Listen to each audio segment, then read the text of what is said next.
La posición geográfica de Irán es un punto neurálgico en la encrucijada del mundo.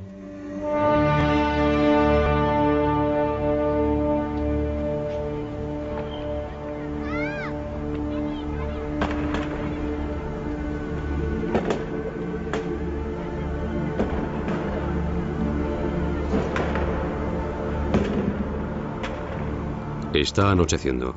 En medio del bullicio de la fiesta se eleva un canto de esperanza desde los barrios populares de Teherán. Esta noche, los iraníes celebran Nowruz, el año nuevo de la antigua Persia. Conmemoran el fuego sagrado cuya custodia les confiará Zoroastro, el primer profeta de la humanidad en el albor de los tiempos. Sin embargo, este país está acusado de querer incendiar el mundo. Desde 1979, Irán ha incendiado el Islam y Oriente Medio, ha desafiado a América, ha amenazado a Europa y ha cuestionado el orden mundial. Desde la Revolución Islámica, Irán da miedo. Pero la guerra entre Irán y los grandes imperios dura desde hace 100 años. Es una guerra por la posesión de los fuegos secretos de la Tierra. Una guerra cuyo objeto es el petróleo y que pone en juego el poder nuclear. He aquí la historia de este siglo. La historia de un pueblo secular que sigue buscando su camino entre la religión y la revolución, la dominación y la independencia. Oriente y Occidente. Les desvelaremos la historia de esta potencia.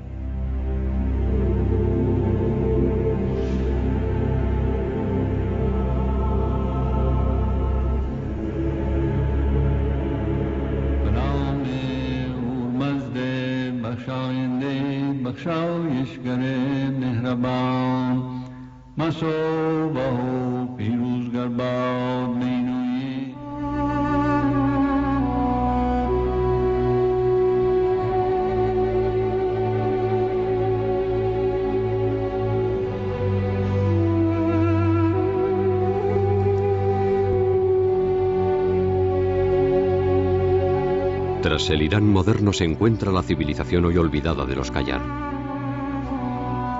Tras la Revolución Francesa, es aquí, en el Palacio del Golestán, donde esta dinastía trata de resucitar los tiempos gloriosos de Darío, las rutas de la seda y el Islam chií.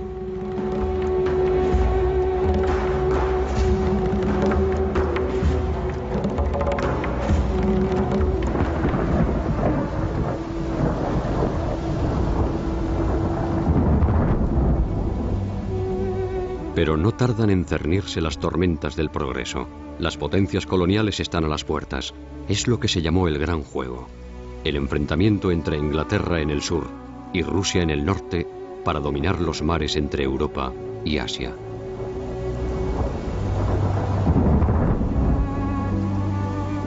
Ya entonces, Persia es un polvorín, atrapado entre Irak, el Cáucaso y Afganistán. Ya entonces Persia, que pronto se llamará Irán, debe someterse al extranjero.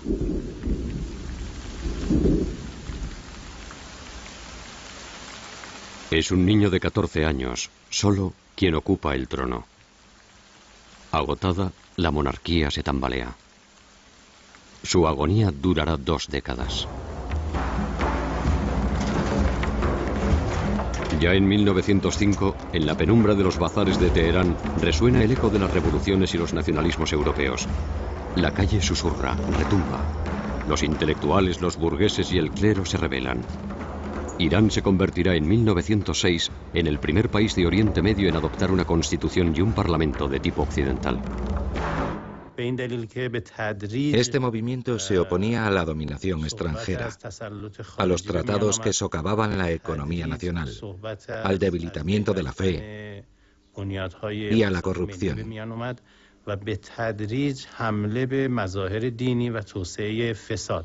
Para el clero, el modernismo estaba eclipsando la religión.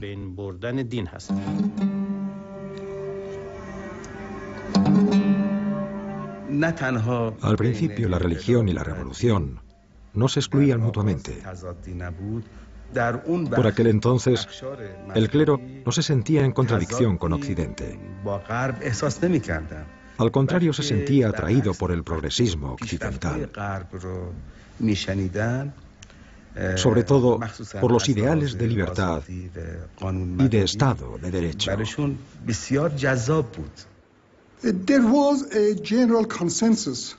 Había un consenso generalizado entre los líderes, tanto religiosos como laicos. El Islam estaba muy presente en el espíritu de la revolución constitucionalista, pero era una revolución modernista. Los iraníes se despertaron de su largo sueño y comprendieron que estaban a la zaga del progreso mundial. No obstante, la modernidad no nacerá de la alianza entre el Islam y la democracia. Lo que revolucionará el siglo XX será el descubrimiento del petróleo.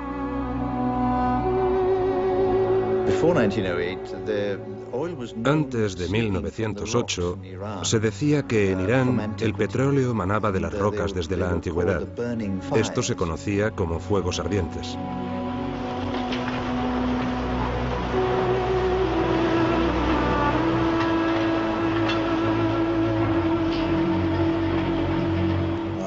El petróleo es una maldición para todos los pueblos que lo descubren. En ciertos aspectos ha sido una maldición, pero también una inmensa bendición para Irán. Ha sido el primer país productor de petróleo con los ingleses y eso le ha permitido desarrollarse en muchos campos. El 14 de abril de 1909 nace la Anglo-Persian Oil Company. Londres asienta su poder. El petróleo iraní se vuelve británico. Por aquel entonces, el Reino Unido era el régimen más imperialista del mundo. Trataba de controlar la política iraní y a través de la industria del petróleo también trataba de controlar el destino económico de Irán.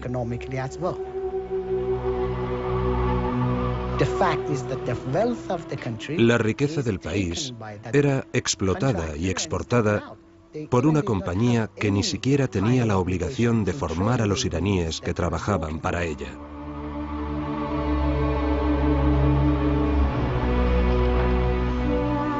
Mientras Europa se halla sumida en el horror de las trincheras y Rusia se hunde en el bolchevismo, Persia se zambulle en el caos. Del caos de la última guerra mundial ha surgido un nuevo líder, el Shah Reza, un coronel de un regimiento cosaco. En 1921, el Shah Reza marchó sobre Teherán junto con un puñado de hombres y tomó las riendas del país. 15 años después de la revolución constitucionalista, cuando se desmoronó el Estado Qajar, se instauró un nuevo régimen. Hacía falta una nueva ideología política, nuevos valores e ideas. El Shah Reza fue quien encarnó esos valores. Al igual que Atatürk en Turquía, el Shah Reza es un occidentalista. También él asimila el progreso con la revolución nacional, el ejército, la industria y la laicidad. Admiraba mucho a Atatürk. Como éste había fundado una república, pensaba que él también podía presidir una. Así pues, trató de instaurar una república en Irán, pero el clero chií se oponía formalmente a ello. Surgió un antagonismo entre el Shah Reza y el clero. Tras 1300 años, las mujeres de Irán se han emancipado. Salen sin velo y son libres de frecuentar a hombres y mujeres y de participar en la vida de su país.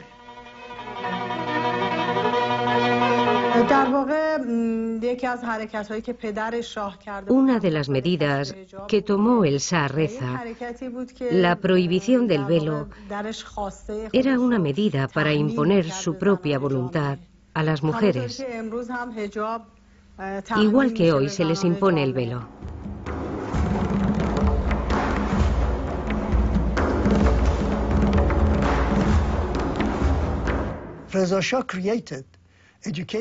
El Shah Reza instauró un sistema educativo basado en los colegios y universidades occidentales. Esto no sentó bien a los colectivos religiosos. Creó toda una serie de instituciones modernas. Impuso esas medidas, pero enderezó el país. En su marcha forzada hacia la modernidad, el Shah Reza vuelve a los orígenes. En contra del clero chií resucita a Darío, a Zoroastro y a Persépolis. Persia se convierte en Irán, la tierra de los arios. El Islam no ha de ser más que un recuerdo. Cuando accedió al poder, creyó que tenía por misión instaurar una ideología nueva. El modelo que trataba de imponer el Shah Reza a Irán era el del nacionalismo que estaba en boga en Europa. Pero la democracia y el Islam se rebelan. Dos parlamentarios, Mohammad Mossadegh, un laico, y Hassan Modares, un clérigo, encabezarán la oposición. Modares fue uno de los 5 clérigos escogidos entre los mayores teólogos de su tiempo para representar a las escuelas coránicas en el Parlamento y controlarlo. Para Modares, el Shah Reza era un esbirro de los ingleses, no el nacionalista que pretendía ser. Mossadegh es exiliado. Modares es encarcelado y ejecutado. Inflexible, el Shah Reza acaba de despertar el mito fundador del Islam chií. Ese Islam de los desheredados que ha permitido a Persia perpetuarse, sublimando las ideas de resistencia y martirio. Con su muerte, Modares entra en la leyenda de los imanes sacrificados en nombre de Dios y en nombre del pueblo. Hoy se celebra en Irán el aniversario de su asesinato como el Día del Parlamento. El periodo durante el que gobernó el Shah Reza vio entrar a Irán en el siglo XX, en un momento en el que la mayoría de países se desarrollaba y progresaba. Abadán, ciudad, refinería y puerto petrolero. Los tiempos habían cambiado. Hacia 1927 se había descubierto un gigantesco yacimiento de petróleo en Kirkuk. El centro de interés se había desplazado hacia Irak. Irán dejó de ser el único productor de petróleo de la región.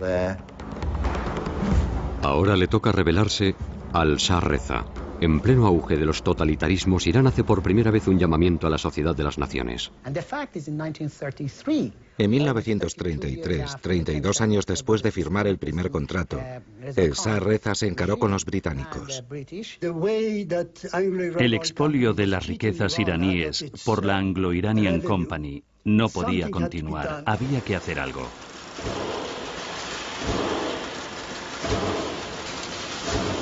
El Shah Reza consiguió cambiar algunas de las cláusulas del contrato. El contrato, que inicialmente era de 60 años, acabó siendo extendido a 90 años. No cuesta entender que esta modificación no beneficiaba demasiado a Irán.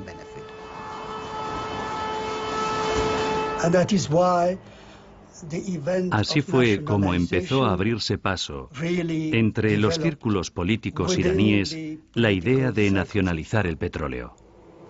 Es una derrota moral, política y económica. El Shah Reza trata de aliviar la presión británica y soviética introduciendo a un tercer interlocutor, Alemania. Pero con la llegada de Hitler al poder, la fiebre europea vuelve a exaltar a Teherán. El Shah Reza pensaba que si colaboraba con Alemania y se aprovechaba de su tecnología y su saber hacer económico, Irán podría acceder a la neutralidad.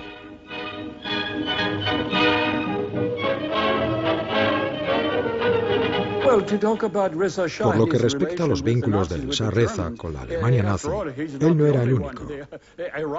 Irak y muchos países árabes eran pro-alemanes, porque eran antibritánicos, antisoviéticos y antialiados. Las declaraciones de neutralidad del Shah en vísperas de la Segunda Guerra Mundial no cambian nada. El petróleo vuelve a convertir a Irán en un punto crucial. Los rusos invadieron por el norte y los británicos por el sur. Era importante asegurar el acceso al petróleo. El encuentro fue muy sencillo. El oficial ruso disparó una bengala para informar a su Estado Mayor de que los aliados formaban ahora una línea continua desde el Ártico hasta Libia. Dividieron el país y lo gobernaron. La guerra era lo único importante para ellos. E Irán no podía salvarse del reparto del botín, al menos por el momento. Obligaron al Shah Reza a abdicar. 30 años más tarde, su hijo y sucesor, el Shah de Irán, se acordará de esta humillación.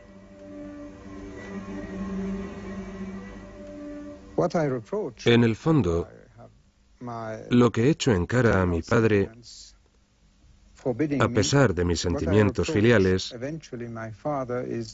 es que no minara los campos de petróleo y dijera: como os acerquéis, lo vuelo todo. La toma de posesión del Shah, que es aliado de Gran Bretaña, dio lugar a una ceremonia. En presencia de los comandantes del ejército, tomó juramento y rubricó por primera vez como Shah de Persia. En diciembre de 1943, más de un año antes de Yalta, Roosevelt, Churchill y Stalin se citan en Irán para orquestar el fin de la guerra. Pero la conferencia de Teherán también anuncia un nuevo orden mundial. Las tres delegaciones presentaron sus respetos al Shah, cuyo país fue objeto de una declaración especial de las tres potencias a favor de una ayuda económica total para el reino de Irán.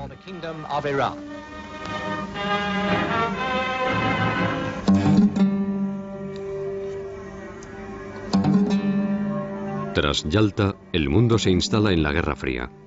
Washington se enfrenta a Moscú en todas partes. Europa del Este, Asia y Oriente Medio hacen las veces de teatro. E Irán, de ensayo general. Irán y Estados Unidos han mantenido siempre relaciones agridulces. Y la historia de estas relaciones exige una relectura. Los oleoductos culebrean por encima de las colinas y por debajo de los ríos, atravesando antiguas ciudades y modernas estaciones de bombeo, bordeando carreteras y caravanas y aldeas tostadas por el sol y montañas, para llegar por fin a las llanuras, hasta las colinas y los desiertos y los pozos remotos, donde los oleoductos de Juzestán convergen en la gran ciudad petrolera de Abadán.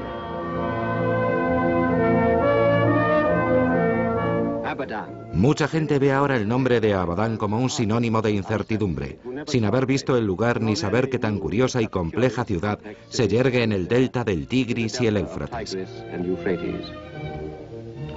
Este inmenso templo consagrado al dios del siglo XX, el petróleo, es el centro neurálgico de Oriente Medio. Y sin embargo, hace tan solo unas generaciones no había aquí más que un desierto desolado y yermo y una isla vacía.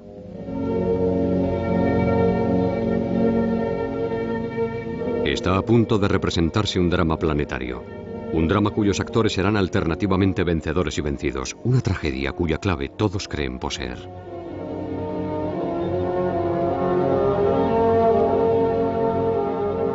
Mohammad Mossadegh, que ha regresado al poder como primer ministro. El ayatolá Kayani, líder del partido religioso. Avril Harriman, emisario especial del presidente Truman. El Shah de Irán, por supuesto. Stalin, agazapado en la oscuridad, y por fin el petróleo, auténtico desencadenante de la obra que se va a representar a orillas del Golfo Pérsico y en Teherán. En la primavera de 1951, el Parlamento iraní aprueba la nacionalización del petróleo en un arrebato de fervor patriótico. Adelantándose a Nasser o Nehru, Mossadegh encarna la rebelión de lo que aún se conoce como Tercer Mundo frente al colonialismo. Una vez más, Irán hará de laboratorio de la historia. Era un gran político. Había estudiado en el extranjero y había hecho un doctorado de Derecho en Suiza. Era un auténtico nacionalista. Detestaba la influencia británica en Irán. Pensaba que la única forma de acabar con esa influencia era nacionalizar la industria petrolera y deshacerse de la compañía petrolífera anglo-iraní. Por aquel entonces, 8 grandes compañías se repartían el monopolio total de la industria petrolera mundial. Eran muy poderosas y podían luchar contra el proyecto de nacionalización de Mossadegh.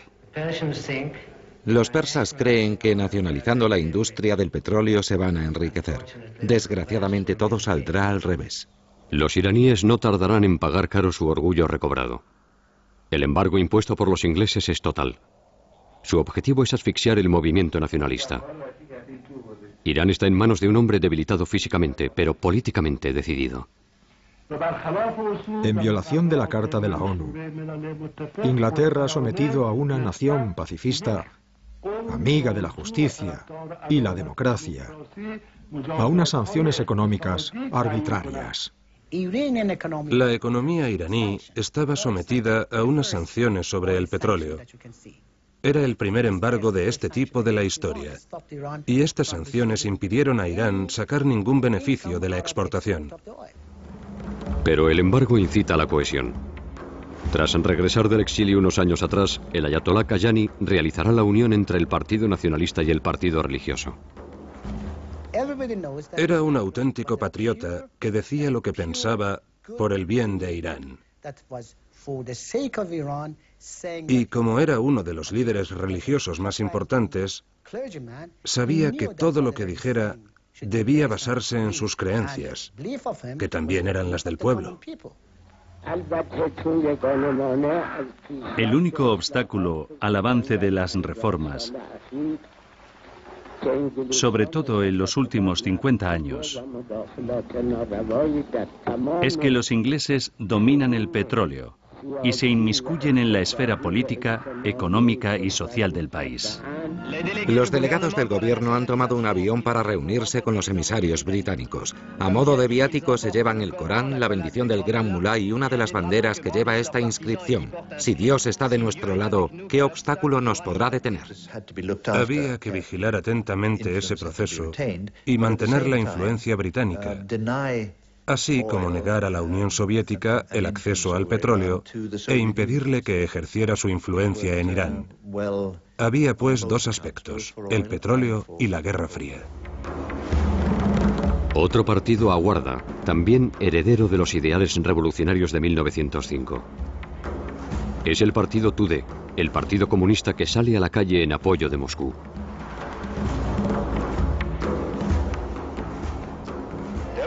Las manifestaciones culminan con el destrozo de los carteles de la compañía, sustituidos por banderas iraníes. Hay amagos de mediación. Gran Bretaña acude a La Haya y gana un recurso contra la expropiación. Es el momento escogido por los americanos para entrar en escena. El presidente Truman envía un emisario, Averell Harriman. Su misión oficial es hacer de mediador entre iraníes y británicos. Mr. Harriman tiene una serie de encuentros con el primer ministro Mossadegh. De estas entrevistas emerge la esperanza de evitar la crisis que amenaza la paz mundial.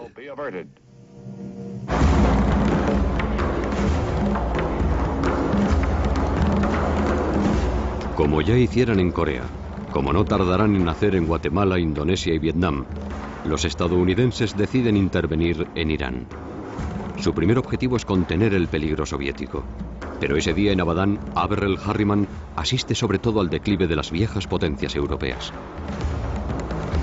Washington vendrá a ocupar el vacío dejado por Londres y París. En Irán, el drama planetario del petróleo está cambiando de dirigente.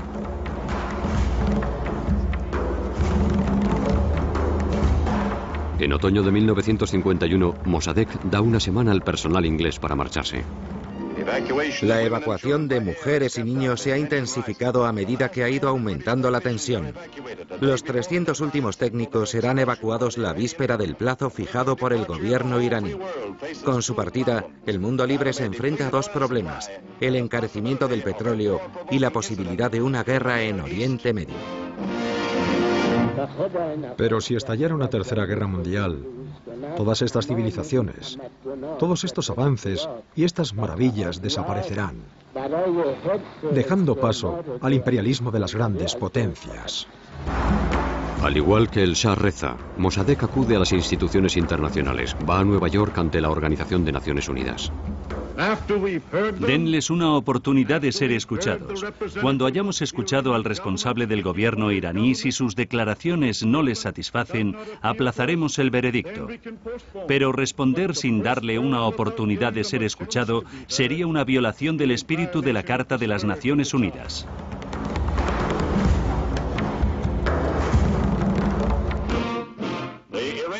La crisis del petróleo iraní llega a las costas americanas con la llegada del primer ministro Mossadegh a Nueva York para defender su causa ante las Naciones Unidas.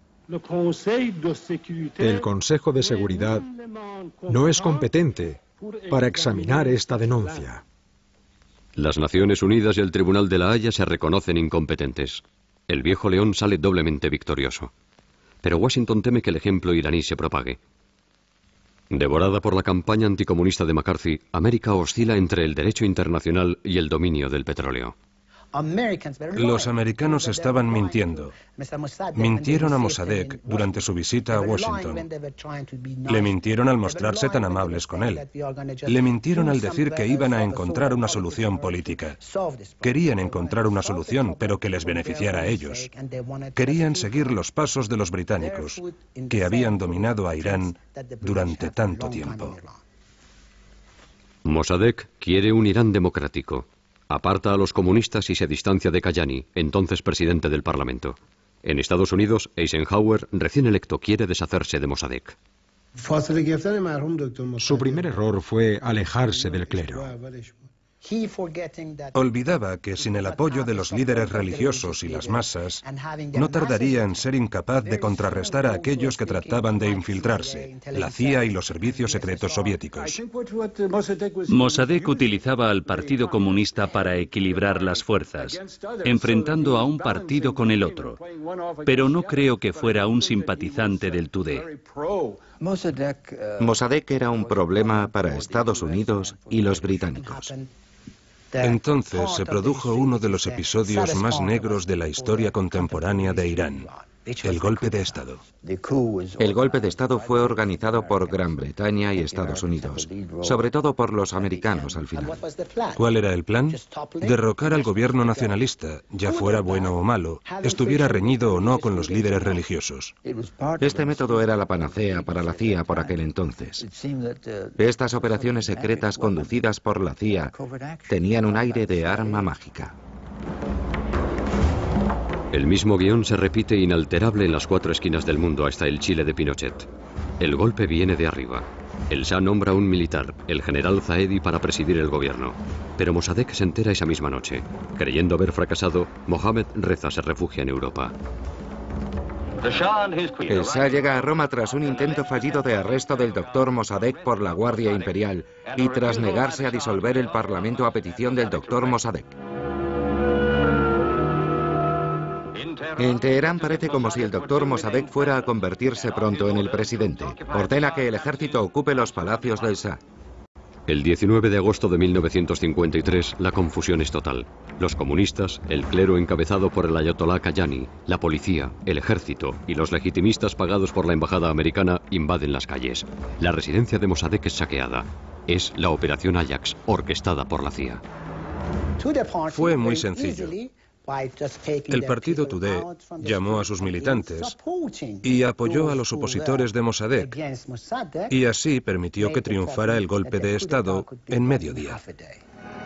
Expulsado por el doctor Mossadegh, el Shah de Irán ve cómo triunfa su causa y regresa a su país gracias a la contrarrevolución impulsada en Teherán por su primer ministro Zahedi con el apoyo del ejército y la policía.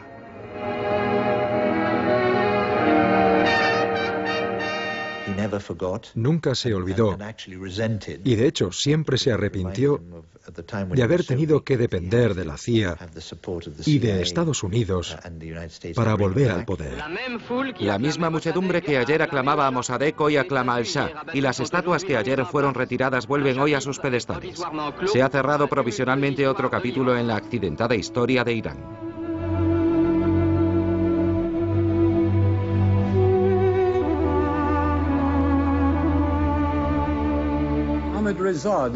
Mohammad Reza, el hijo del Shah Reza. Era al principio un hombre bastante débil, pero sea como sea, acabó endureciéndose. Quizá fuera la CIA la que le incitó a endurecerse y a instaurar un régimen autoritario blando cuando le devolvió al poder. Y eso fue lo que hizo. No era así con Mossadegh. Esta vez fue un cambio radical. Mohammad Reza tomó las riendas con la ayuda de la SAVAK y sus esbirros e instauró una dictadura blanda. La opinión occidental, aliviada, participará en el linchamiento mediático de Mossadegh. Irán vuelve a su soledad. En pijama y bata, un agonizante doctor Mossadegh acudió al tribunal de Teherán. Acto seguido, el arrogante moribundo ahogó a la acusación bajo un torrente de elocuencia que duró días enteros. Todo el mundo estaba agotado, salvo el doctor Mossadegh, convertido oficialmente en el mejor actor del siglo. Sus payasadas superan con creces a Charlotte, declaró el fiscal antes de solicitar la pena capital para el acusado. Mossadegh es condenado al exilio. Su ministro de Asuntos Exteriores es ejecutado. El Ayatollah Kayani es censurado, apartado de la vida política. La SAVAK, la policía secreta del Shah, orquesta la represión. Un entramado de unos 500 oficiales comunistas es desmantelado. 28 dirigentes son pasados por las armas. Los estudiantes son reprimidos. El 13 de diciembre de 1954 caen 3 de ellos en el transcurso de una manifestación el día de la llegada del vicepresidente Richard Nixon a Teherán. Un último símbolo, Navab Safavi, un activista fundamentalista que fue el primero en reclamar la instauración de una república islámica, es condenado a muerte y ejecutado por los atentados terroristas perpetrados por sus partidarios. Como tantos otros, recita el Corán hasta su ejecución. El Irán chií ya tiene a sus nuevos mártires. Antes de ser arrestado, Safavi había viajado a Qom para reunirse con un joven ayatolá que por su parte rehúye las armas y apuesta por el pueblo. Se llama Ruhollah Khomeini. El Shah de Irán cree haber eliminado toda oposición. Se equivoca.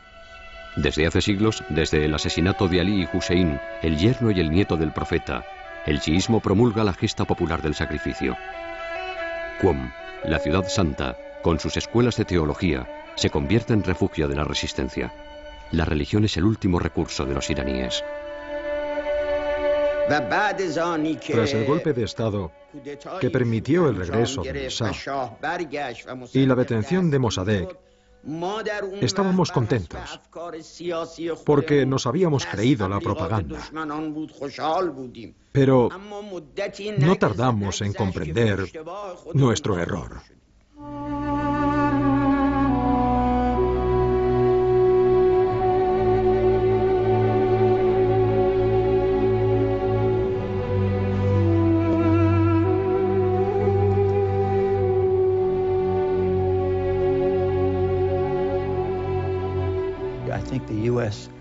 Estados Unidos no se dio cuenta en absoluto de lo ofensivo que resultaba para el pueblo iraní volver a instalar al Shah en el trono. Esto envenenó los siguientes 25 años. Para dirigir los países, buscábamos a gente que no contribuyera al expansionismo del imperio soviético. Irán despliega la alfombra roja, o mejor dicho, la alfombra persa, para saludar a Ike Eisenhower. Es decir, que el cortejo va pisando unas costosas alfombras dispuestas a lo largo de la calle, mientras el presidente es vitoreado por la muchedumbre apostada en las aceras. En el Palacio Real, el Shah obsequia a Ike en el transcurso de su histórica misión con un retrato que acabará en el Museo Eisenhower de Abilene. Por aquel entonces creíamos que la energía nuclear era una fuente de energía importante para el mundo. 72 países asisten a la conferencia sobre el átomo en las Naciones Unidas. El petróleo y el carbón tocan a su fin, contrariamente a la energía atómica, según el doctor Baba. Esto demuestra la necesidad imperiosa de hallar otras fuentes de energía si no deseamos ver cómo se extingue la luz de nuestra civilización tras haber agotado nuestras fuentes de carburante. El programa Atoms for Peace es estratégico. Al colocar a Irán en pleno corazón del Pacto de Bagdad, la respuesta oriental a la OTAN, América quiere acorralar a la Unión Soviética. Teherán es un satélite de Washington que proporciona a Irán su primer reactor nuclear. Urbanización, industrialización, militarización. El Shah de Irán quiere asentar la grandeza del país siguiendo el modelo occidental. A principios de los años 60, el joven e inexperto Shah, coronado por los aliados en plena guerra mundial, se ha convertido en un autócrata determinado. Él se ve como un monarca ilustrado, pero ¿es consciente de que se le ve como un dictador del tercer mundo? La temible máquina de reinar en la que se ha convertido acaba preocupando a sus protectores.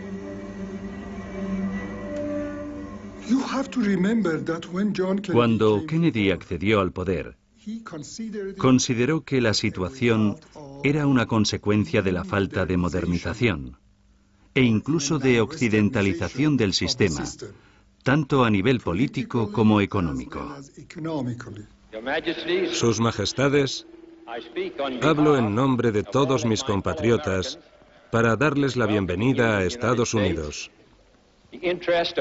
Tenemos los mismos intereses: preservar nuestra libertad, mantener la paz y ofrecer una vida mejor a nuestros pueblos.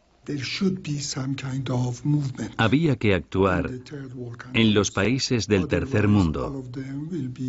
De lo contrario, caerían todos en manos de los comunistas. Irán es un importante eslabón en la defensa del mundo libre. Comparte una frontera de más de 2000 kilómetros con la vecina Rusia. No podíamos permitir que todos esos países entraran en la órbita de la Unión Soviética. Estábamos en plena Guerra Fría, que llegaba al tercer mundo por extensión. Nos hemos visto obligados a firmar un pacto puramente defensivo. Si algo ocurriese, no nos enfrentaríamos solos al peligro. Había que hacer algo. El presidente Kennedy pasó revista a la flota antes de asistir junto con el Shah a unas impresionantes maniobras aéreas y navales. Acto seguido, el presidente Kennedy y el Shah asistieron a un desembarco en el que 9000 marines invadieron una playa. La maniobra duró 24 minutos. Naturalmente, tan solo se trataba de una demostración. Si nos atacan, ustedes tienen que asistirnos con todos los medios de los que dispongan. El apoyo militar americano beneficia mucho a una nación como Irán. La ayuda económica y tecnológica representa una gran inversión americana en los últimos 10 años. Sin ella, Irán no sería hoy un país libre e independiente. Al igual que su padre, el Shah de Irán es un apasionado de la tecnología. Al adquirir los equipos más sofisticados, Irán financia la industria militar estadounidense. El Shah se convierte en el brazo armado de Occidente en Oriente. Ser uno de los más grandes del planeta. Este objetivo está a punto de ser alcanzado en el ámbito militar. El Shah se interesa especialmente por los problemas militares. Sus compras masivas, cifradas en miles de millones de dólares, han proporcionado a Irán un arsenal considerable y ultraperfeccionado. Teherán e Israel empezaron a estrechar lazos. También en el campo de la seguridad establecimos vínculos con los iraníes. Les vendimos material militar y ellos eran partidarios de llevar a cabo programas comunes. Ambos países se acercaron mucho, lo cual tuvo consecuencias estratégicas considerables. Hubo una serie de encuentros entre el Shah y los dirigentes israelíes. Se hablaba mucho del futuro de Oriente Medio, de cómo se iba a convertir en un remanso de paz, de seguridad, de tranquilidad y de esperanza, en vez de ser una región controlada por un puñado de elementos árabes suníes extremistas. Fue entonces cuando el ayatolá Jomeini hizo su aparición en el debate intelectual inaugurado por la llegada de Mohammad Reza Pahlavi. Al principio el imán no quería ningún cambio en el régimen. Solo aconsejaba al Shah que pusiera fin a sus relaciones con el sionismo, con Israel. No seas esclavo de América, le decía. Sométete a las leyes islámicas y seguirás en el trono. Pero el rey de reyes debe someterse a la nueva América de Kennedy. Hay que convertir a Irán en escaparate del liberalismo. El Shah pone fin a la ley marcial, privatiza la prensa, concede el derecho de voto a las mujeres y, sobre todo, impulsa la reforma agraria. Es la llamada Revolución Blanca. Es una especie de revolución socialista desde arriba. En efecto, hace 20 años yo ya decía abiertamente a la gente que si no llegamos a dar a nuestro pueblo y al país una revolución desde arriba, tendremos que enfrentarnos a una revolución desde abajo. Evidentemente, esto puso en contra del Shah a toda la aristocracia terrateniente y a toda la iglesia chií, ya que los mulás estaban entre los mayores terratenientes de Irán. El objetivo era presionar a los líderes religiosos y tratar de instaurar un régimen en el que la política estuviera separada de la religión. En eso consistía la revolución. El clero chií, encabezado por el imán Jomeini, temía el despotismo de Mohammad Reza y creía que la Revolución Blanca y el referéndum reforzarían su poder despótico. Al igual que su padre frente a Modares, el Shah ve alzarse contra él al ayatolá Jomeini.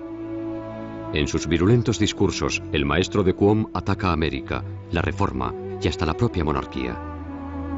El Shah de Irán decide acabar con él. En octubre de 1964 despega un avión llevándose a Ruhollah Jomeini, primero expulsado a Turquía y luego a Irak. Irán repite una vez más la letanía de sus fatalidades: asesinatos, golpes de Estado, exilios. Mohammad Reza Pahlavi cree haber alcanzado el poder absoluto. En realidad acaba de abrir la caja de Pandora.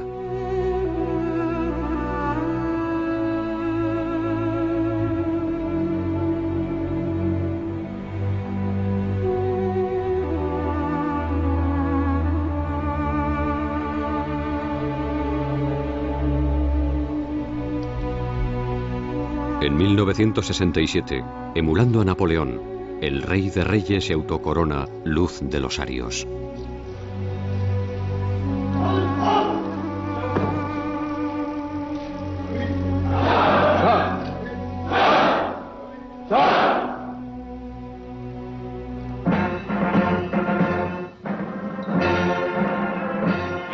El Shah acaba de inaugurar su 11ª presa. Esto le coloca en una posición sin precedentes.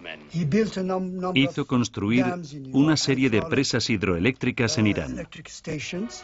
El Estado se ha convertido en el mago, el zahorí que toca con su varita la provincia desheredada. Construye una presa, colecta el agua y costea un vasto sistema de irrigación.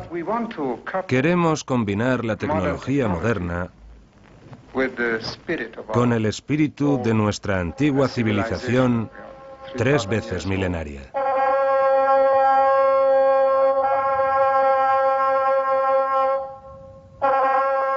Pero el monarca absoluto no se conforma con estas reformas. Borrando los siglos de un plumazo, el Shah de Irán dialoga directamente con Ciro, el unificador del imperio persa, 2500 años atrás. El mundo entero está invitado a las fiestas megalómanas de Persépolis. Solo falta la cita, el pueblo iraní.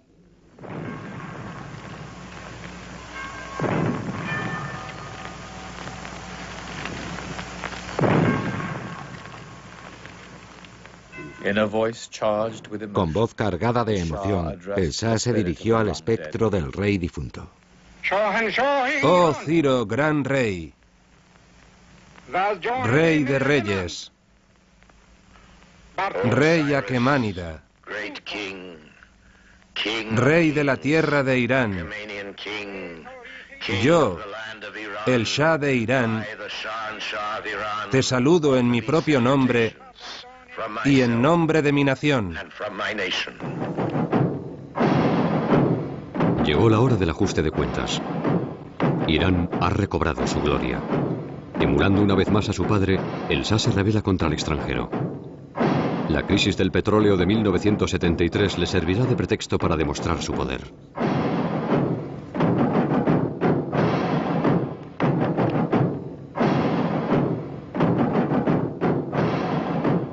Cuando se acabe el petróleo estarán ustedes muertos. La Compañía Nacional de Petróleo iraní, junto con las sociedades nacionales de todo Oriente Medio, empezaron a llevar la voz cantante.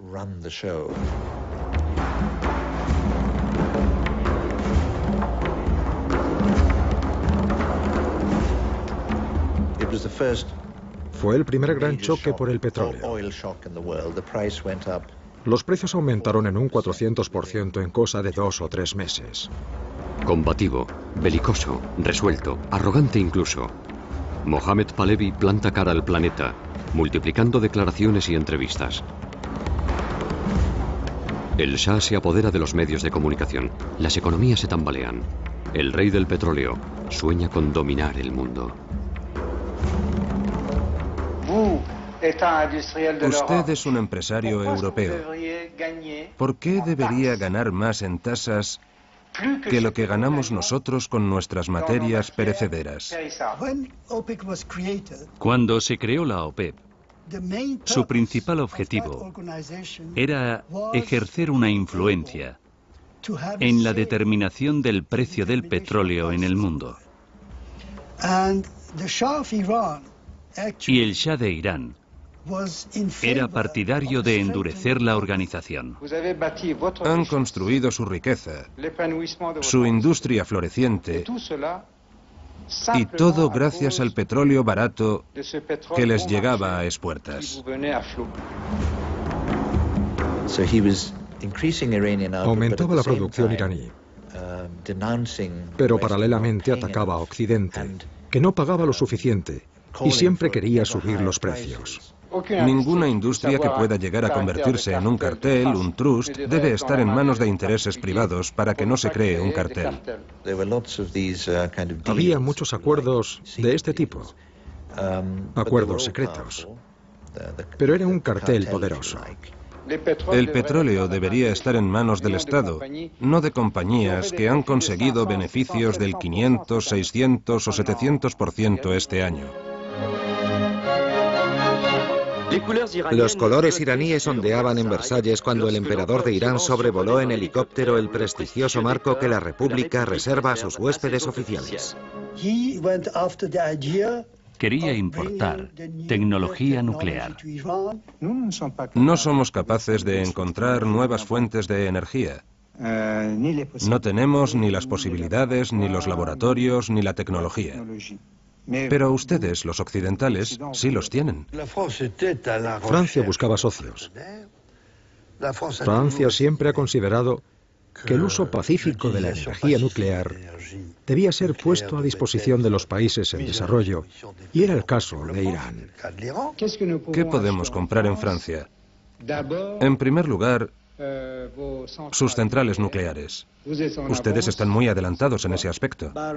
El programa nuclear iraní fue llevado a cabo en colaboración con los americanos y después con los franceses mediante el intercambio de estudiantes y la creación de infraestructuras relacionadas con el programa nuclear iraní. El Shah de Irán está prosiguiendo su política de inversión industrial adquiriendo un 25% del capital de Eurodif.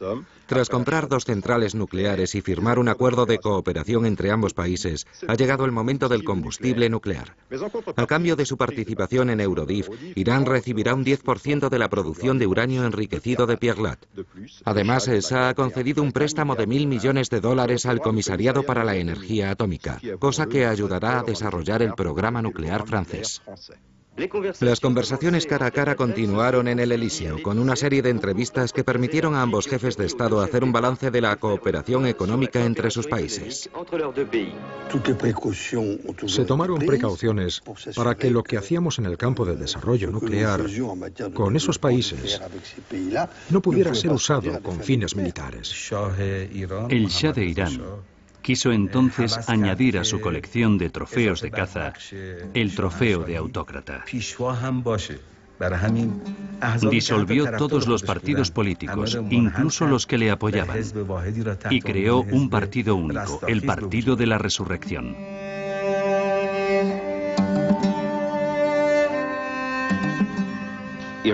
Con que Irán no hubiera progresado tanto de ser una democracia. ¿Qué es la democracia? ¿La democracia? Sí. ¿Cómo la define usted? ¿No es América un país democrático?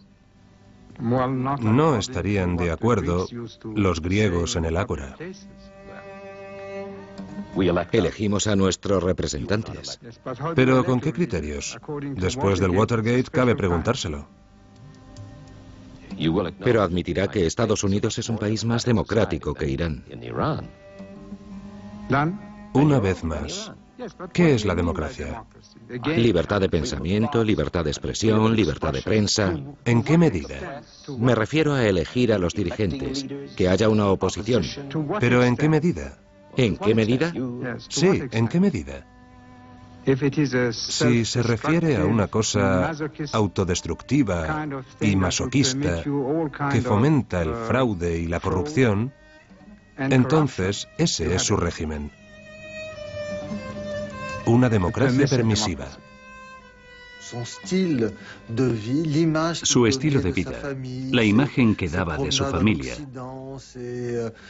sus paseos por Occidente, sus estancias en las estaciones de esquí, presentaban a un personaje, una familia, un entorno que ya nada tenían que ver con la población iraní. Y él estaba convencido de que era popular. Le mandaban campesinos que le besaban la mano. Y él se imaginaba que era popular. Daba una impresión equivocada de estabilidad y seguridad. Piense que el 1 de enero de 1978 Jimmy Carter pronunció su famoso discurso. Gracias al liderazgo del Shah, Irán es un islote de estabilidad en una de las regiones más agitadas del mundo. En 1978 todo había terminado. La relación entre un monarca y su pueblo es muy importante. Esa relación se había disuelto.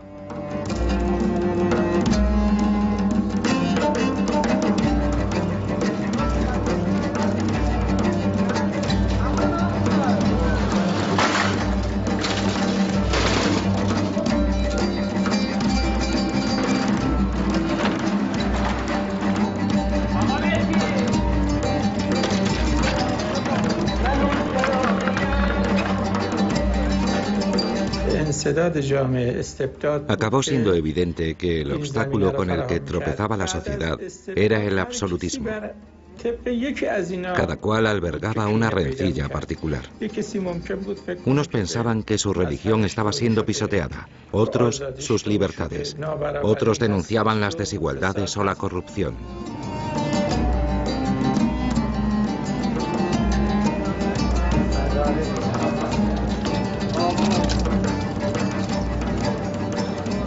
Occidente, que era el aliado del Shah de Irán, debería haberle obligado a crear algún tipo de válvula de escape, de expresión política, un esbozo de monarquía constitucional. Tal vez esto hubiera evitado que los iraníes acudieran a las mezquitas y al ayatolá Jomeini.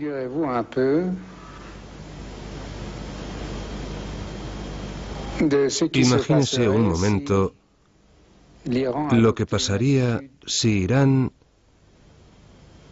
adoptase una actitud no amistosa con los países occidentales, digamos.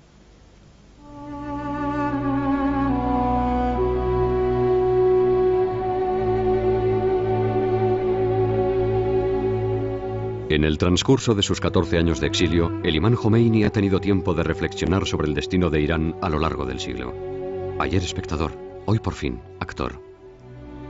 No regresa a Teherán como opositor, sino como revolucionario. Pronto encarnará el islamismo de cara al mundo. Antes del regreso del imán a Irán, los movimientos religiosos y laicos se entrecruzaban. Eran todos progresistas y optaron por el mismo camino. En las cárceles, donde pasé algún tiempo, había toda clase de tendencias políticas. La primera revolución fue llevada a cabo por los estudiantes, no por los mulás. Estos se adueñaron de ella a posteriori.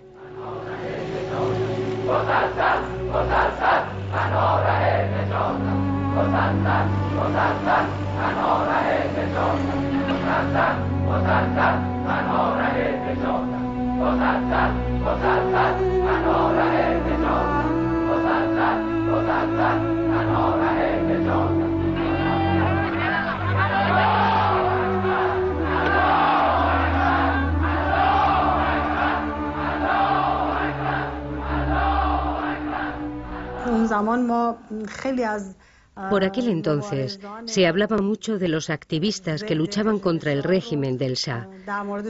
Se contaba que estaban siendo arrestados y torturados. ¿Está contento con los métodos que usa la SAVAK para obtener confesiones? Están mejorando día tras día. ¿También ustedes han sido acusados de tortura? No nos enorgullece. Bueno. No se percibía el régimen del Shah como un régimen abierto al diálogo, capaz de emprender las reformas que anhelaba el pueblo. ¿Y considera sistemáticamente toda oposición a su persona y a su régimen? En absoluto, me refiero al marxismo, al supuesto marxismo. Por lo que sabemos, existe al menos una oposición religiosa bastante fuerte. No es algo serio. Cegado por el juego entre Moscú y Washington, el Shah no comprende que el mundo ha cambiado. En Irán, como en todo Oriente Medio, la revolución es ahora un asunto religioso.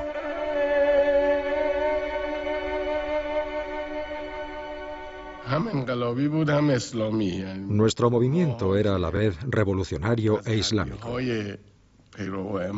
Seguíamos al imán e hicimos la revolución contra el despotismo, dentro del marco del Islam. Esta gente quiere que todo vuelva a ser como en la Edad Media. Había grupos que no se interesaban demasiado por el Islam. Solo les interesaba la revolución, pues eran nacionalistas o socialistas.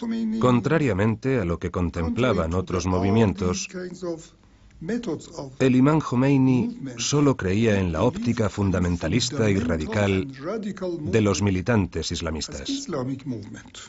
Los disidentes se enfrentaron violentamente a los estudiantes. Los demás grupos no tenían alternativa. Tuvieron que unirse al movimiento islámico. Antes de que regresara el imán, fundamos un consejo revolucionario provisional.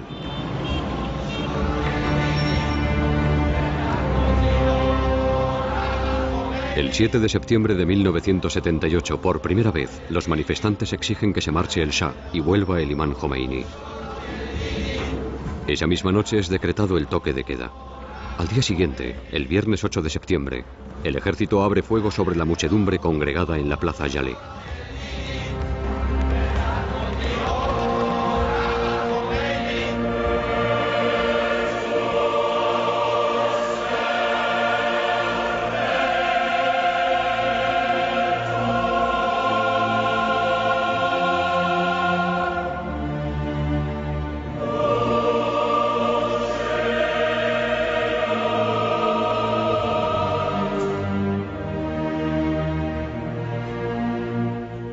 Es una masacre. Mueren cientos de manifestantes. La sangre del pueblo se convierte en la sangre del martirio. Los símbolos chiíes se confunden ritualmente con los símbolos revolucionarios. Ya es demasiado tarde para el Shah.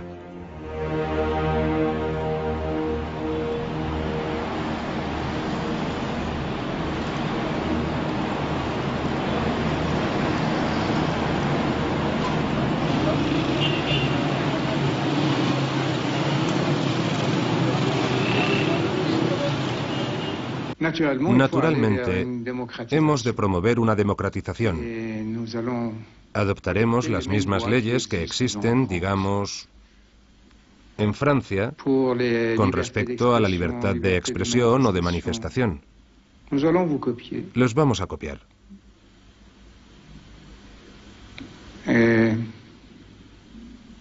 Tal es mi voluntad, tras haberlo meditado profundamente. Esta es la vía a seguir. Carter confesó a Giscard y a los demás jefes de Estado reunidos en Guadalupe que consideraba que el Shah estaba perdido. Por lo que respecta al ayatolá Jomeini, vino a Francia en condiciones legales y se instaló no como un refugiado político, pues no tenía ese estatus, sino como un extranjero residente en Francia. Así que le acogieron en Neufeu-le-Château apenas instalado. Grabó una serie de cintas con sermones incendiarios que sus amigos iraníes se encargaban de transmitir a Teherán. Desde los tejados de Teherán, de un edificio a otro, los altavoces repetían sus vehementes prédicas. Era muy efectivo. Se hizo evidente que Jomeini encarnaba a la oposición. Utilizó la religión para galvanizar a las masas. Dio una voz al pueblo. Canalizó su resentimiento, traduciéndolo en términos religiosos y antioccidentales. Ahora es Mohammad Reza Pahlavi quien debe emprender el viaje al exilio. Desde principios del siglo XX, Irán vive al ritmo de los terremotos.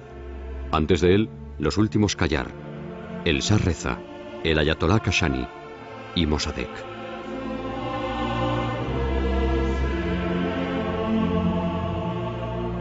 Tal vez se acuerde, justo antes de irse, de que fue en esta misma pista del aeropuerto de Teherán donde hizo repatriar los restos mortales de su padre.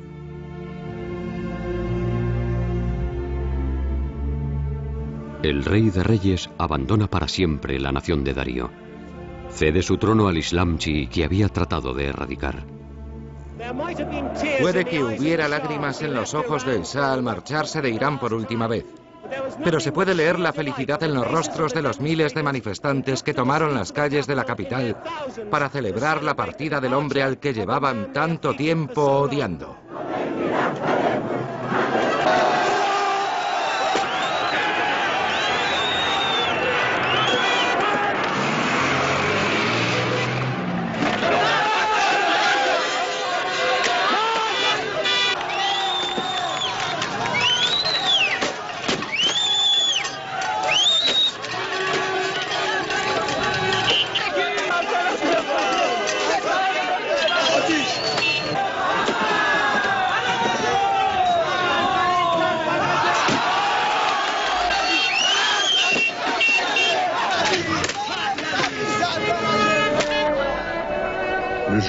El día de su llegada el jueves pasado, desde que salió el sol, han ido llegando más de 3 millones de personas al recorrido que efectuará el ayatolá. Miles de campesinos, algunos venidos de muy lejos, llevan una semana acampando a las puertas de Teherán.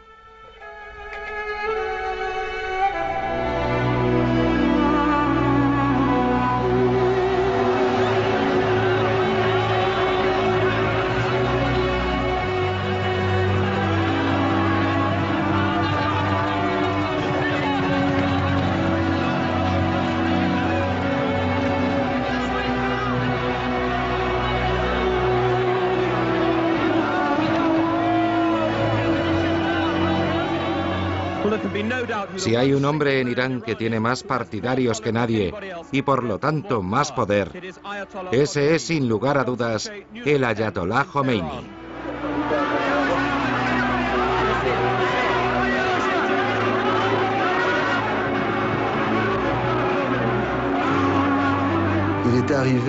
Consiguió transmitir a Occidente una imagen de gurú amable que abogaba por la armonía universal y la felicidad de los pueblos. Pero en cuanto llegó a Irán, la gente comprendió que tenía otra faceta.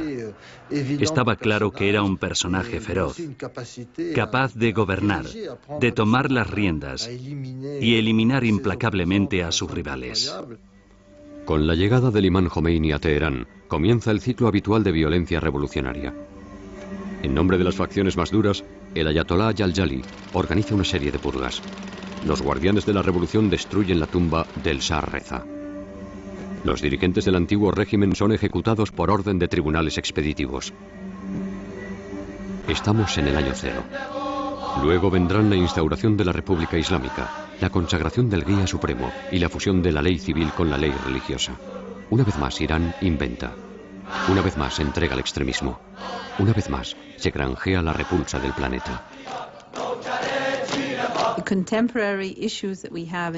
Los problemas del mundo de hoy tienen mucho que ver con los acontecimientos de la Revolución Islámica, sobre todo la toma de la Embajada de Estados Unidos.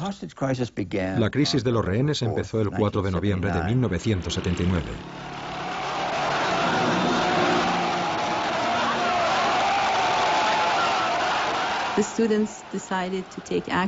Los estudiantes decidieron por su cuenta tomar cartas en el asunto, formando un movimiento revolucionario estudiantil. Su objetivo era desbaratar toda conspiración contra la República Islámica y así preservar y asegurar la integridad de la revolución. Recibí una llamada de mi asistente a eso de las 6 de la mañana. Por aquel entonces yo dirigía la división de operaciones en la zona de Oriente Medio. Me dijo textualmente: están escalando el muro. Unos activistas estaban invadiendo la embajada.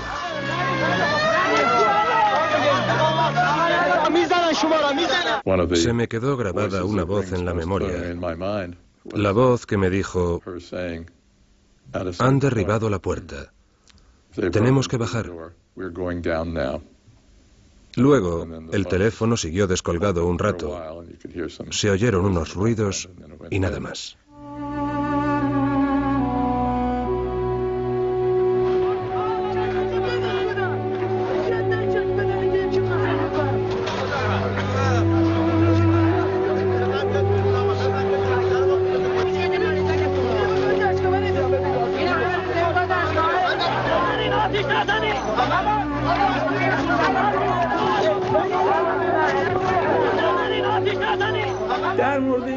¿Éramos conscientes de estar violando territorio extranjero? Desde luego. Hay que situarse en el contexto en el que los estudiantes tomaron esa decisión. Eran los primeros meses de la revolución y el país estaba al borde del caos. Se había reavivado el recuerdo del derrocamiento de Mossadegh, que inició una pésima era en las relaciones con Estados Unidos. El golpe de Estado de 1953 contra Mossadegh fue un episodio muy oscuro de nuestra historia. Abrió una era de dominación extranjera, de colonialismo y dictadura. Éramos conscientes desde un principio del resentimiento que albergaban los iraníes por el golpe de Estado de 1953 y el papel de Estados Unidos. Ese hecho permanecía grabado de forma indeleble en la memoria colectiva. Los estudiantes sintieron una vez más que los extranjeros hacían peligrar la revolución y que la historia podía repetirse.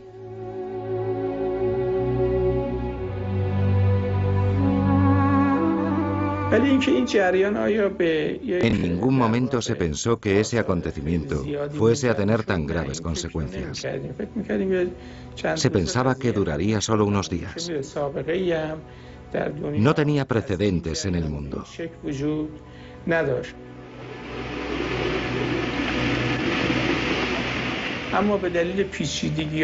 Pero las complicaciones que surgieron impidieron a los protagonistas encontrar una solución rápida. Por fin, al cabo de varios meses, organizamos una operación que nos permitiera liberar a los rehenes, al tiempo que nos evitara declarar una guerra abierta. El supuesto intento de rescate se convirtió en un desastre para el gobierno americano. Fue un episodio muy humillante para Estados Unidos. Los comandos americanos son aniquilados por una tormenta de arena. Humillación suprema. Al liberar por fin a los rehenes, Jomeini contribuye a llevar a Reagan a la Casa Blanca. Pero la humareda que se desprende de los helicópteros destripados anuncia ya otras guerras. ¿Quién salió ganando del incidente de la embajada americana? ¿Quién perdió? ¿Dañó este incidente a la revolución? ¿Entorpeció el impulso revolucionario en Irán? ¿Frenó el avance de la revolución islámica iraní en la región? ¿Qué relación hubo entre el incidente de la embajada y la guerra entre Irán e Irak?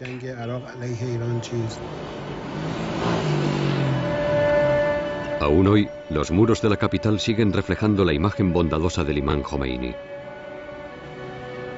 Pero los iconos de Teherán atestiguan también las heridas de una nación metida en una guerra cuyo recuerdo palidece menos rápido que las imágenes piadosas.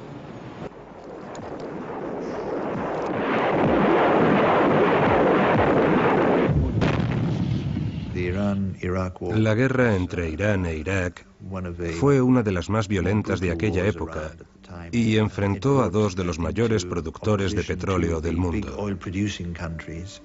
La producción iraní sufrió tanto como la iraquí, ya que el conflicto se desarrolló principalmente alrededor de los yacimientos en el norte del Golfo Pérsico.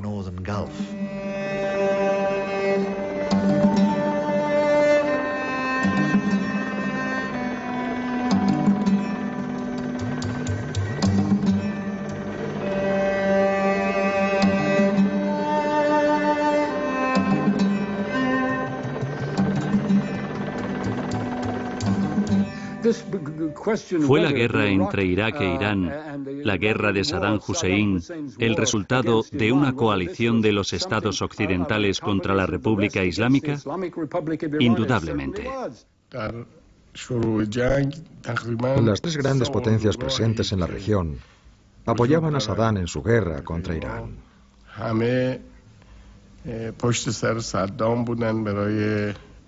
Cada cual tenía sus razones para colaborar con Irak.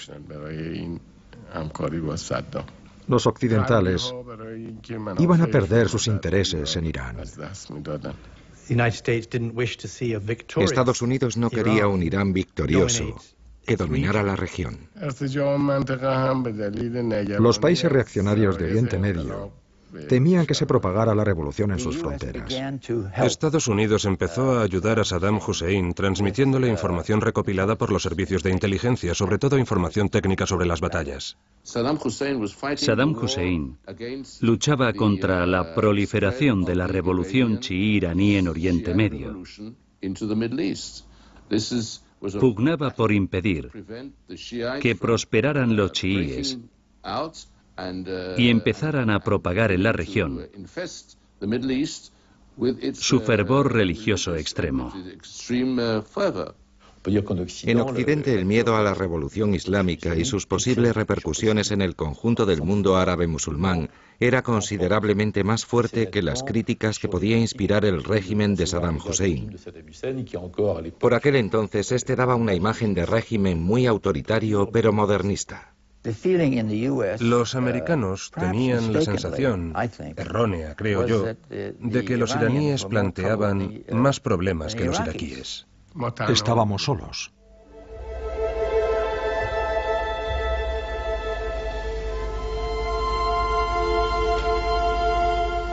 Irán e Irak se enfrentan a una guerra de 8 años que acabará con cerca de 1 millón de vidas. Como la Primera Guerra Mundial, es una guerra de trincheras, de gas, de masacres, pero también de movilización popular. Millones de voluntarios se alistan en el ejército revolucionario. Irán ha dado con un factor de cohesión nacional. La religión de Irán es Irán.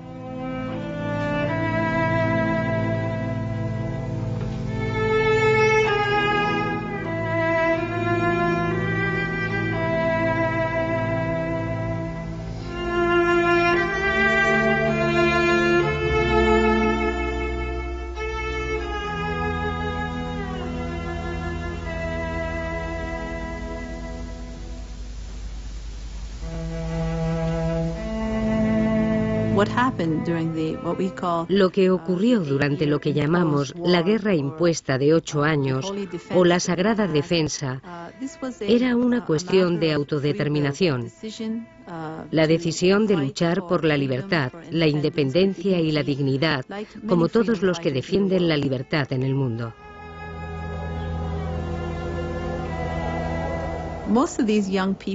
La mayoría de estos jóvenes se crió bajo el régimen del Shah. Se formaron en un sistema educativo muy occidentalizado. Así pues, no eran lo que se dice celotas del Islam, fanáticos.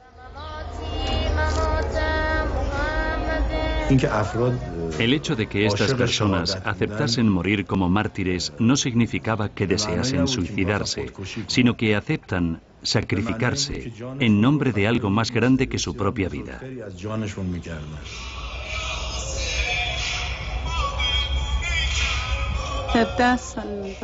Solo tenía 17 años. La guerra, los combates le excitaban.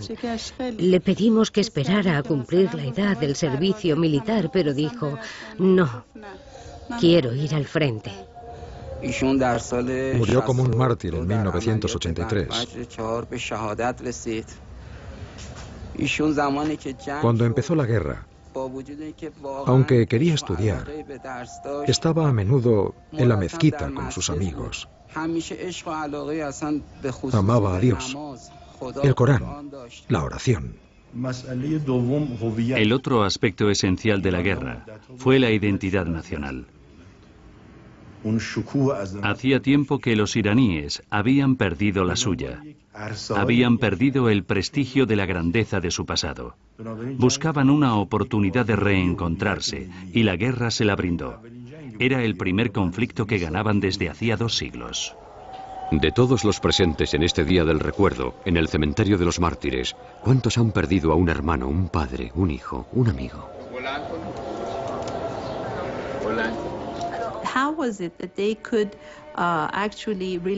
¿Cómo podían sentir una afinidad con un jefe mucho mayor que ellos? El imán Jomeini tenía 75 años por aquel entonces. ¿Cómo podían tener un vínculo espiritual con él esos jóvenes de 19 o 20 años?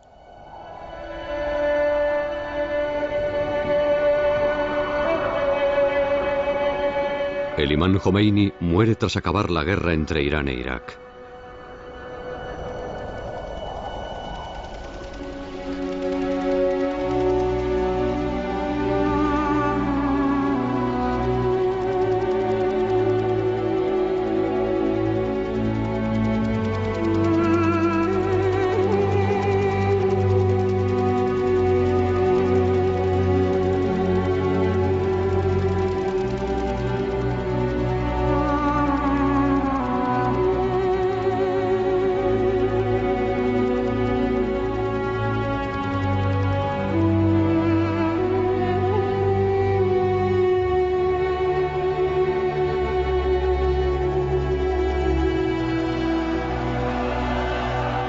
Tras la muerte de su guía, la nación, por fin reunida pero huérfana, llora un siglo de esperanzas perdidas. Absortos en sus gritos y lamentaciones, ¿cómo podrían imaginar los iraníes que su duelo, al igual que su revolución, aterroriza al mundo entero?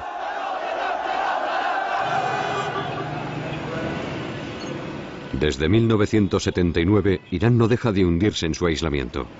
En la escena internacional, las guerras declaradas esconden guerras secretas. Los rehenes de Líbano, los atentados de París, el caso Rushdie, el caso Eurodiv, el caso Gorgi. La opinión internacional sienta a Irán en el banquillo de los acusados. Con el regreso del poder nuclear, el antagonismo va increciendo. Os voy a decir una cosa. La adquisición y la explotación de la tecnología nuclear es hoy más importante que el petróleo cuando lo descubrimos.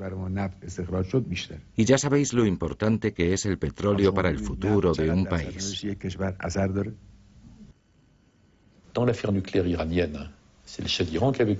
En el asunto nuclear iraní, fue el Shah de Irán quien empezó con el beneplácito y el apoyo de Occidente. Fue el ayatolá Jomeini quien lo interrumpió. No necesitamos esto. Y son los iraníes, el régimen islámico, quienes vuelven a empezar cuando se enfrentan a los ataques iraquíes con el arma química. No es una especie de prioridad de una revolución islámica desbocada. Es una cuestión nacional. Como en tiempos de El Shah Reza y de Mossadegh, las potencias internacionales reemprenden el viaje a Teherán. Europa, Rusia y China se inmiscuyen. La discordia continúa. Ya lo hemos dicho y lo volvemos a decir. Al igual que todos los países, esta gran nación que es Irán tiene derecho a disponer de todas las tecnologías modernas y, por supuesto, a exportarlas al servicio de la paz. Y como había ocurrido medio siglo atrás, no tardan en intervenir las grandes instancias mundiales, empezando por la Agencia Internacional de Energía Atómica, con una única pregunta: ¿qué quiere realmente Irán? Irán no ha tratado nunca de hacerse con el arma nuclear. El Islam prohíbe categóricamente las armas de destrucción masiva. No basta con una declaración de este tipo para que nos despreocupemos. Si nos fijamos en la casuística islámica, sabemos que hay cosas que están prohibidas, pero a las que se puede recurrir en caso de urgencia, en caso de necesidad vital.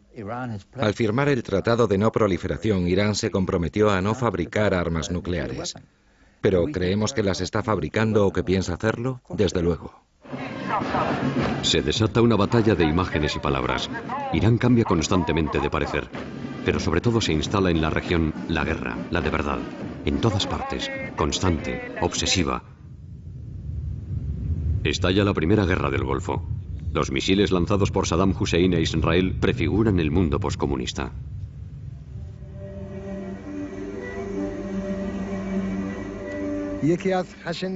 Es un crimen brutal y despiadado cometido contra los ciudadanos americanos. Y yo lo condeno firmemente en nombre de la República Islámica de Irán, siguiendo los preceptos en los que creo. Es inhumano y antiislámico. La población iraní estaba realmente conmovida. Nunca hay que olvidar esto.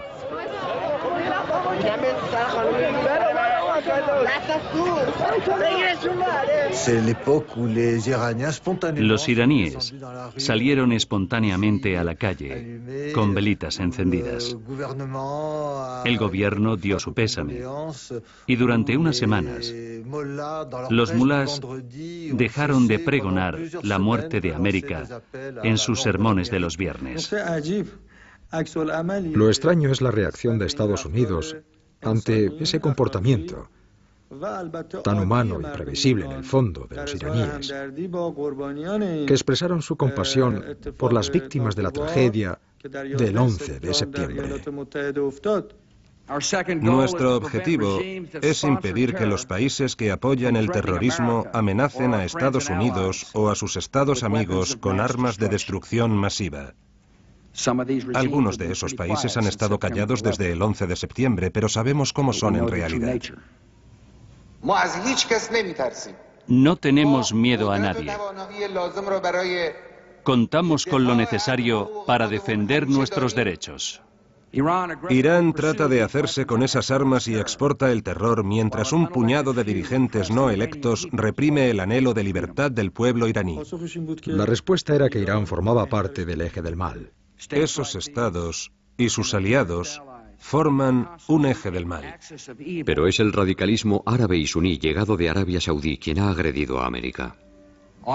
He ordenado al ejército de Estados Unidos que ataque los campos de entrenamiento de los terroristas de Al-Qaeda y las estructuras militares del régimen talibán en Afganistán.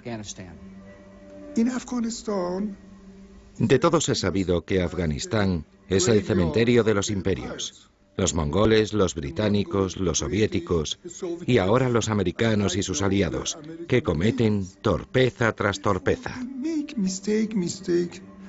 Cuando tuvo lugar la intervención americana, En Afganistán, los iraníes echaron una mano a los americanos, pero lo que ocurrió fue una especie de tango, en que uno da un paso hacia adelante y el otro hacia atrás. Por ahora no hemos llegado al punto favorable, como para que ambos bandos quieran luchar a la vez.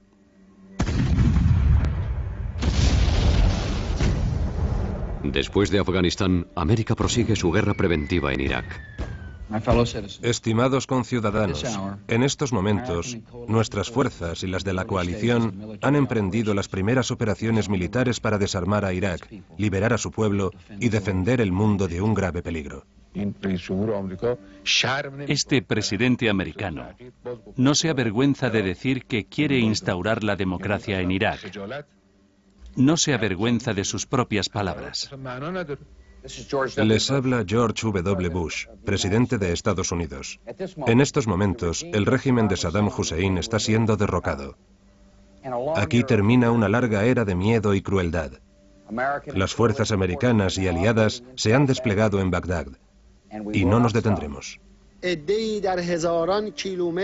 Hay quien invade los territorios de los demás a miles de kilómetros de su país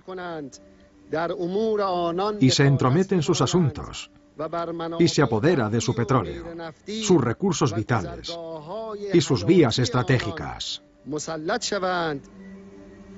Proteger a Israel, asegurar el petróleo, asegurar la democracia. La política de Bush en Oriente Medio exige el fin del Irán islámico. Si Irán se hace con el arma nuclear, Arabia Saudí, Egipto y Jordania tratarán de hacer lo propio, y la región se sumirá en el caos. Su jefe es un peligro para su propio pueblo, para la región y para el mundo. Es una vergüenza para el pueblo iraní y sus tradiciones. Una vergüenza para los valores del Islam y de todas las religiones. El régimen sionista es un árbol podrido que se vendrá abajo cuando se desate la próxima tormenta. Los iraníes tienen que entender una cosa, y es que se puede esperar cualquier cosa de Israel. La retórica es a varias bandas. Los israelíes tienen su parte en ella, pero son realmente los iraníes quienes la han intensificado y le han inyectado palabras e ideas sencillamente inaceptables desde el punto de vista histórico y moral. Pero Israel también ha de enfrentarse a un Oriente cambiante. En Líbano, en el Cáucaso, en el Golfo Pérsico, en Afganistán, en Irak. Los chiíes se están despertando. El auge del chiismo que estamos observando en Irán es un fenómeno directamente relacionado con la decisión de invadir Irak. Irak puede volverse chií. Es un país con mayoría chií y es legítimo que ésta aspire a la soberanía. Lo que temen algunos es que el movimiento de los iraquíes influya a otros árabes chiíes de la región. Los chiíes gozan de una auténtica unidad ideológica, una misma sensibilidad. Son una auténtica fuerza que se extiende desde las orillas del Mediterráneo hasta la India. Si los americanos hubieran escuchado hace unos años los consejos de muchas personalidades americanas, especialmente Baker, y hubieran entablado un diálogo con Irán, la situación sería totalmente distinta y dejaríamos inmediatamente de hablar de la amenaza del eje chií. Los dirigentes iraníes y americanos deben superar las tensiones de sus relaciones actuales, evaluar sus intereses geopolíticos y estratégicos y tratar de elaborar una política racional.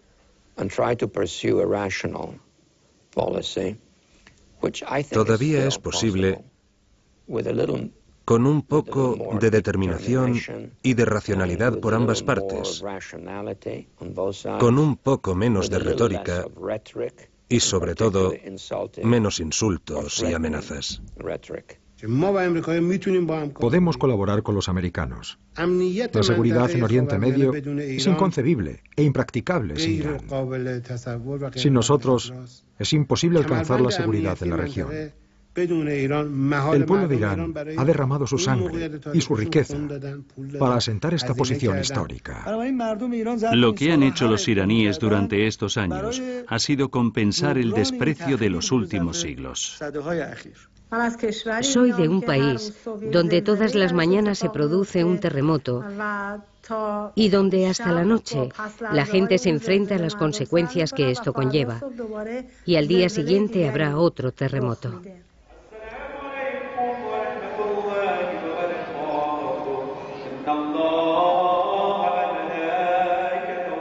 Irán ha vivido en 100 años todas las experiencias del siglo XX.